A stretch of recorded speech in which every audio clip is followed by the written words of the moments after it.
Welcome back. Well, we've heard touching reports out of Kensington Palace this week suggesting the Queen has extended an invitation to Meghan Markle's mother Doria to spend this Christmas with the royal family. But the kind invitation is one so rare, not even Kate Middleton's family have apparently ever received one. And so it got us thinking, navigating relationships with the in-laws can be tricky at the best of times. But throw in some tinsel, a few too many champagnes, pent-up issues and heightened emotions, and it's a recipe for a Christmas Day disaster.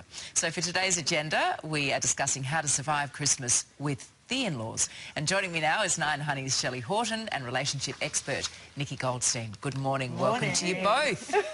All right, Shelly, let's get cracking. Yeah. You, you and your hubby decide which family each year. Yeah. How does it work? It's quite complicated because my family are in Queensland, Darren's family are in WA, and we sometimes host in Sydney. So none of us are close. So it has to be planned early in the year and see who's going to be hosting, and then everyone's invited. So it's never a feeling that the in-laws can't come just because it's up in Queensland. Everyone's invited, and it's worked out really well. Okay, so people are prepared to travel. Yes. Okay. I guess that also can be the perfect exit clause. Oh yes, one year. If you don't want to celebrate If it all together. gets too difficult, then all of a sudden there's an overseas trip. That is always an option. And I have been talking about this online, and so many people have fraught in-laws and have horrible time at Christmas. And I'm just like, if it's not great for your mental health, opt out. It's fine.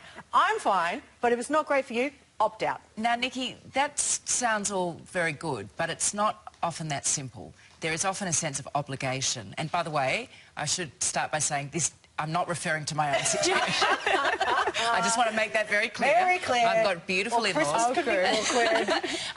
But for a lot of people, there is that sense of obligation, and it can be fraught.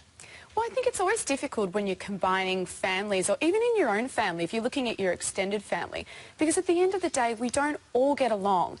And I think you actually need to accept that that's okay. It doesn't have to be this perfect occasion. It's kind of like a wedding. You know, it's that one day that everybody puts so much pressure that it's got to be perfect, we're all getting along, it might not happen. So if we can take a little bit of pressure off Christmas Day, I think that's really the key to seeing things go a little bit more smoothly. Like, it doesn't always have to be we're this Brady Bunch family and everything looks great on Instagram. It can be that, okay, I get that this is one day we're all together, let's just have that respect for each other, recognise the differences and try not to drink too much.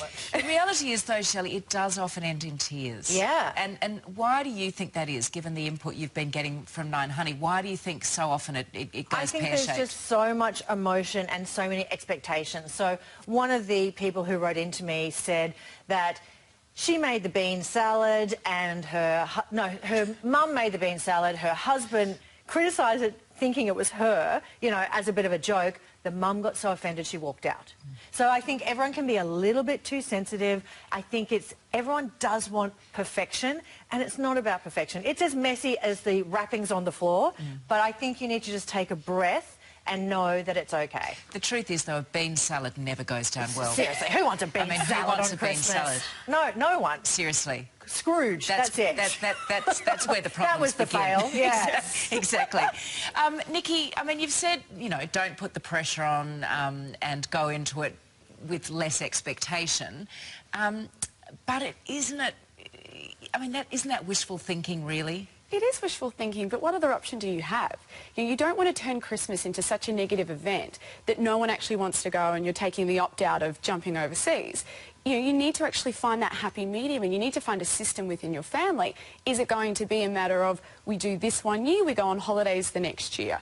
You know, can we address conflict? Okay, there might be somebody in your family that you don't see eye to eye with. Can you talk to another family member about that so that you can at least be there and ask them how their year's been, ask them what they've been up to, without it turning into a conflict over a bean salad? What are some of the trigger points of conflict to look out for, do you think? I actually think it's a lot about control, because when you do see extended families, and especially if you're looking at somebody that's very partnered, you've got multiple kids, then you've got their family, you've got the parents, who has that control in the family? Who is that one person that can call the shots? So especially when you're combining multiple families, especially as a couple, you're then drawn as to who your alliance is. Yes. You know, who do you give into if you've got big families on both sides. You've got multiple people pulling you in every different direction. And therein lies a question, who do you stick up for? Do you stick up for your partner or your family of birth, Shelly? I think that it has to be that you stick up for your partner because they're like the guest in the big family, you know, gathering. It's got to be a balance. Because if you take one side, you cause conflict. So if you're a partner and there's conflict between the family, you've got to be the mediator and you've got to kind of play that person of taking a little bit of their side and a little bit of their side and being somewhat Switzerland while still making everybody feel that you're on their side. So hard. Should we give up trying to think of family as friends? Is that the problem? Yes, definitely.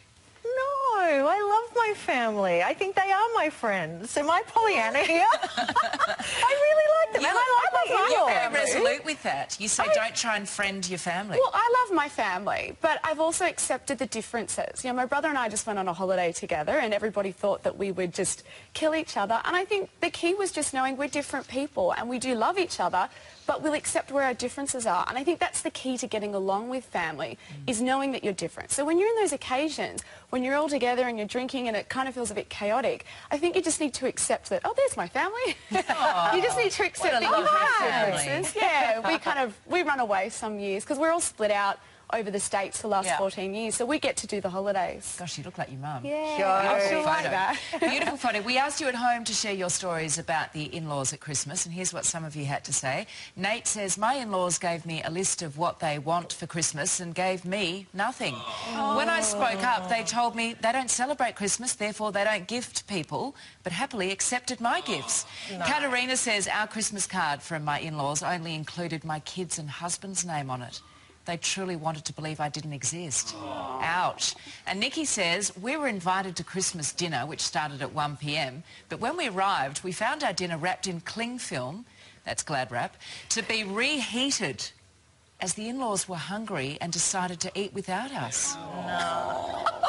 I think, yeah, all of this comes down to communication as well, because I had a couple of people write in saying, my in-laws buy extravagant presents, which embarrasses my family because they can't afford presents. I think we need to do what we do in my family is kids get presents and adults, it's like a lucky dip and you have a cap of $150 and that way it takes away any of that embarrassment. A Kris Kringle's a great way to go. It's a good way to go, and also who provides the food, because I think that gets very controlling and competitive. But play to your strengths. Make sure that you've got Mum does the best ambrosia salad. We want that each year. Someone else does a great ham. Bring it all together. Yeah, and lose the bean salad. No bean salad. No. Nikki, some last bit of advice as Christmas approaches and, you know, we're all planning and thinking and delegating. I think with Christmas, like, I'm a Jewish girl that celebrates Christmas because the meaning for Christmas for us is getting the family together. And I think if you're not religious and it is about more family time, if you can't all be together, spread it out. You know, you might be able to have Boxing Day with one family, Christmas with another. But I also think if you are stressed and you're looking at, oh, it's going to be crazy and hectic this year, think about the people that can't spend Christmas with their family. That will put things into perspective. That's a very good point. And maybe just start with low expectations. Yes. Then the only way is up. And if anyone comments on your weight, eat them. that's my... Sorry? Yeah, if anyone comments on your weight, just eat them. That way it's all not an issue ever again. Has that happened before? Oh, yeah. That's a Christmas lunch I want to be at. Thanks, Grandma. Yeah. Lovely to see you both. See you ya. soon.